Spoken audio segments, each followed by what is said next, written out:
तो दोस्तों board exam की कॉपी कैसे चेक होती है। 10th बोर्ड एग्जाम का कॉपी हो या फिर 12th बोर्ड एग्जाम का कॉपी हो, एग्जामिनर बोर्ड एग्जाम की कॉपी कैसे चेक करते हैं, बोर्ड एग्जाम की कॉपी कैसे चेक की जा रही है, ये आप लाइव देखने वाले हैं इस वीडियो में। तो बोर्ड कॉपी चेकिंग में कितना नंबर दिया जा रहा है, किस गलती पर नंबर काटा जा रहा है, सब कुछ आपके सामने लाइव देखने वाला है कि बोर्ड एग्जाम की कॉपी को चेक करने का प्रोसेस क्या होता है। तो दोस्तों हर दिन का एग्जाम खत्म होते ही शाम होते होते कॉपी को पहुंचा दिया जाता है स्ट्रांग रूम में।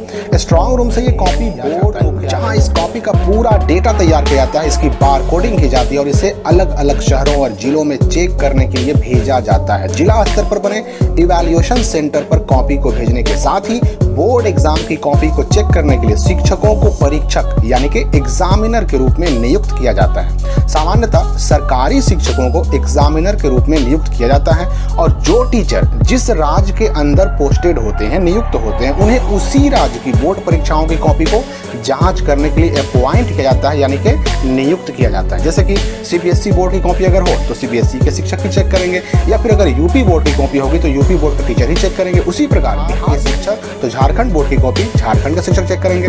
अब आते हैं बोर्ड एग्जाम की कॉपी चेकिंग पर। तो एक बात याद रखिए कि बोर्ड एग्जाम की कॉपी चेक करने में साइकोलॉजिकल इफेक्ट सबसे बड़ा काम करता है, और ये बात मैं खुद के एक्सपीरियंस से कह रहा हूँ क्योंकि मैं खुद भी एक टीचर हूँ और हर साल बोर्ड एग्जाम की कॉपी को चेक भी करता हूँ। तो अब हमें जो सबसे पहली चीज प्रभावित करती है वो होती है आपकी राइटिंग, क्योंकि इवैल्यूएशन सेंटर यानी कॉपी जांच केंद्र पर शिक्षक के सामने आप तो होते नहीं, शिक्षक के सामने होती है आपकी कॉपी, और उसी कॉपी के आधार पर एग्जामिनर यानी टीचर को फैसला करना होता है कि आप किस लेवल के स्टूडेंट हैं, और इसी पर डिपेंड करता है कि आपको कितना नंबर मिलेगा। इसलिए शिक्षक बोर्ड एग्जाम की कॉपी को चेक करते समय 3 चीजें देखते हैं। पहला आपकी राइटिंग, दूसरा आपके आंसर लिखने का तरीका, और तीसरा आपके जवाबों के आपके आंसर की शुद्धता। और इन 3 चीजों पर फैसला होता है कि आपको बोर्ड एग्जाम की कॉपी जांच में कितना नंबर मिलेगा।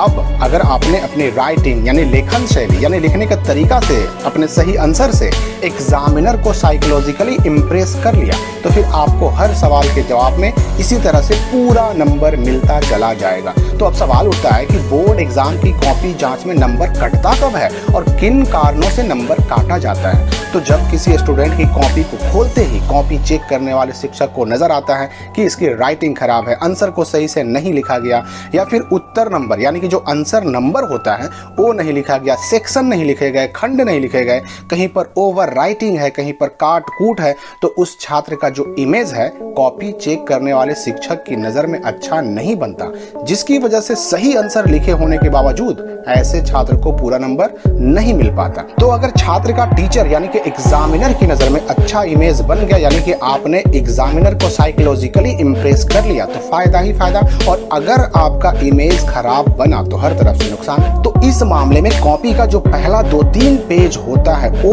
बहुत इंपॉर्टेंट होता है। अगर आपने उस 2-3 पेज को यानी शुरुआती कॉपी के 2-3 पेज को बहुत अच्छी शैली में लिखा है, सजाकर लिखा है, उसमें आपका आंसर, उसमें आपके आंसर का लिखने का तरीका, आपकी राइटिंग अगर बहुत अच्छी है तो आपको 100% नंबर मिलेगा, ना मिलने का सवाल ही नहीं उठता है। एक बात और याद रखें कि कॉपी चेक करने वाले जो टीचर होते हैं, एग्जामिनर होते हैं, वह भी हमारे और आपके जैसे इंसान ही होते हैं। कोई भी टीचर कभी नहीं चाहता कि वह अपने कलम से किसी को फेल करे। जी हाँ, अपने कलम से फेल करना कोई टीचर नहीं चाहता, लेकिन चूंकि टीचर को भी भाई अपनी नौकरी बचानी है, बिना कुछ लिखे तो आपको नंबर दे नहीं सकते ना, इसलिए बहुत मजबूर होकर के ही टीचर किसी को फेल करते हैं, वो भी तब जब छात्र की कॉपी में पास करने लायक कोई क्वालिटी ही ना हो। तो 2023 की बोर्ड एग्जाम की कॉपी जांच शुरू हो चुकी है। अगर आपने अपनी कॉपी में इन बातों का ख्याल रखा है तो निश्चिंत रहें कि आपको नंबर अच्छा जरूर मिलेगा। तो आपके बेहतर रिजल्ट की शुभकामनाओं के साथ मिलते हैं अगली वीडियो में एक नई जानकारी, एक नए अपडेट के साथ।